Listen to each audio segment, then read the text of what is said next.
Assalamualaikum warahmatullahi wabarakatuh. Selamat pagi anak-anakku yang Bapak sayangi dan Bapak cintai.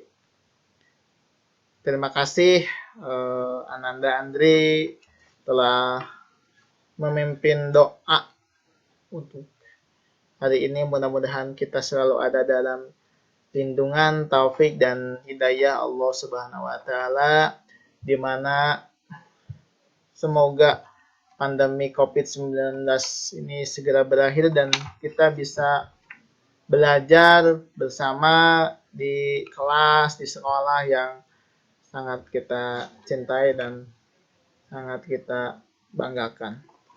Anak-anakku sekalian yang Bapak sayangi, alhamdulillah kita berjumpa lagi di pembelajaran bahasa Indonesia, di mana pada hari ini kita akan belajar mengenai laporan hasil observasi dengan KD mengidentifikasi informasi dari teks laporan hasil observasi berupa buku pengetahuan yang dibaca atau diperdengarkan.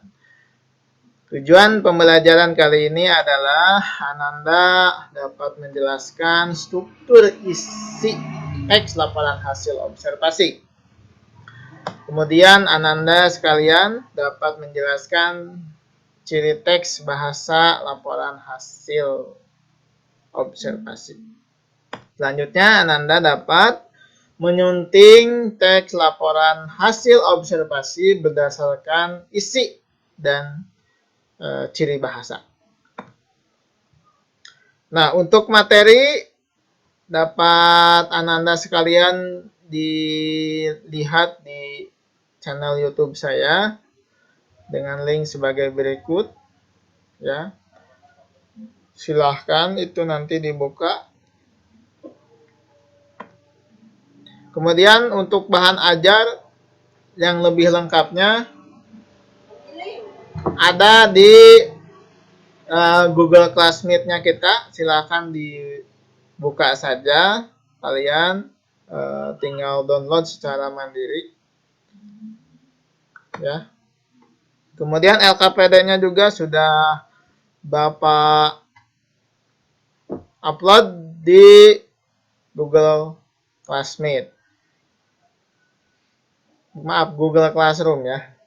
Kemudian nanti kerjakan secara berkelompok dan hasilnya bisa langsung di-upload di Google Classroom-nya kita. Sampai jumpa lagi nanti di refleksi. Ya, Bapak berikan waktu sekarang kurang lebih 60 menit untuk anak-anak sekalian belajar secara mandiri. Kemudian jika ada hal-hal yang ingin ditanyakan, bisa langsung berkomentar di Google Classroom-nya kita. Oke. Alhamdulillah 60 menit telah anak-anak sekalian lalui. Tiba saatnya kita merefleksi apa yang telah anak-anak sekalian pelajari. Kita merangkum materi bersama, silahkan disimak. Kemudian tugasnya yang belum selesai silahkan nanti diselesaikan. Dan bagi yang sudah selesai, kelompok yang sudah selesai, Bapak sampaikan banyak terima kasih. Kalian memang luar biasa dan hebat. Ya.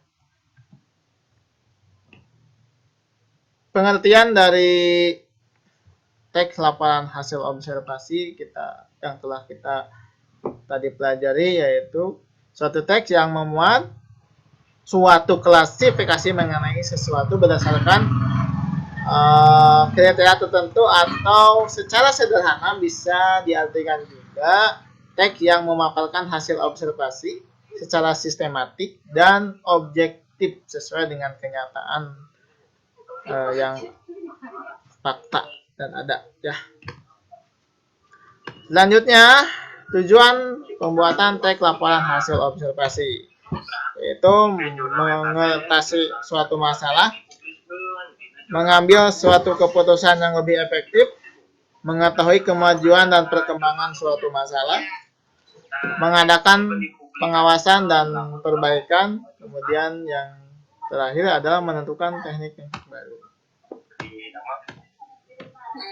Selanjutnya, ciri-ciri umum bersifat objektif atau tidak memihak, kemudian ditulis berdasarkan fakta yang terjadi saat pengamatan dilakukan. Isi teks mengandung hal-hal yang menyimpang, disajikan dalam bentuk yang menarik. Isi teks harus berupa harus ditulis secara lengkap dan sempurna ya. Ciri-ciri kebahasaan bisa Anda baca nanti. Kemudian ini yang penting juga, tadi ada juga yang mungkin tidak memahami langkah-langkahnya, kita ingatkan kembali ya. Langkah-langkah penyusunan teks laporan hasil observasi yaitu membuat judul laporan yang benar sesuai dengan pengamatan yang dilakukan. Kemudian menyusun kalimat pembukaan, menyusun isi laporan yang berisi gagasan-gagasan pokok dan saran yang disertai alasan-alasan terhadap laporan hasil pengamatan. Kemudian menulis kalimat penutup. Selanjutnya kaidah bisa Anda baca lagi nanti. Fungsi teks laporan hasil observasi: memberitahu atau menjelaskan tanggung jawab, tugas, dan kegiatan pengamatan. Kemudian memberitahukan atau menjelaskan dasar penyusunan kebijaksanaan, keputusan atau pemecahan masalah dalam pengamatan. Kemudian merupakan sumber informasi, dan yang terakhir merupakan bahan untuk pendokumentasian. Sifat harus bersifat objektif, kemudian informatif dan komunikatif.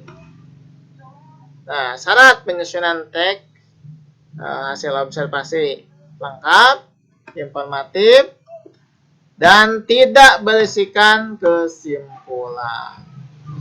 Ini jangan lupa juga hal-hal yang harus dilakukan ketika observasi. Bisa nanti Anda baca kembali. Nah, untuk menguji pengetahuan analisa kalian, silahkan kerjakan tes formatif di link berikut ini. Waktunya paling lama 30 menit. Itu saja, mudah-mudahan anak-anak sekalian sehat selalu, ada dalam lindungan taufik dan hidayah Allah Subhanahu wa taala. Jadilah anak yang pintar, yang soleh dan solehah. Terima kasih. Assalamualaikum warahmatullahi wabarakatuh.